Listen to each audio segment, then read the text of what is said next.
కూడా ఇప్పుడు వాళ్ళు అన్నట్లుగా ఇది చాలా దూరం, సిటీకి దూరం అని అనుకునే ప్లేసుల్లో అప్పుడు మీరు ఇన్వెస్ట్మెంట్లు చేశారా? యాక్చువల్గా నేను అప్పటికేమీ లేదు, అసలు హైటెక్ సిటీయే లేదు అసలు. ఊరికనే ఒక బోర్డు ఉండేది, రాజీవ్ గాంధీ హైటెక్ సిటీ అనో ఇన్ఫర్మేషన్ టెక్నాలజీ అనో ఏదో ఒక బోర్డు అంతే తప్ప ఏమి ఉండేది కాదు.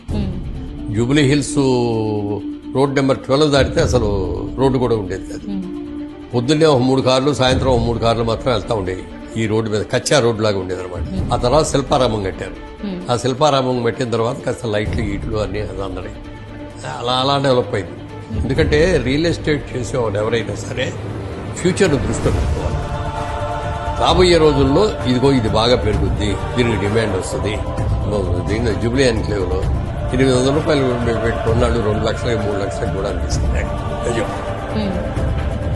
ఇవాళ కోట్ల మీదకి వెళ్ళిపోయింది.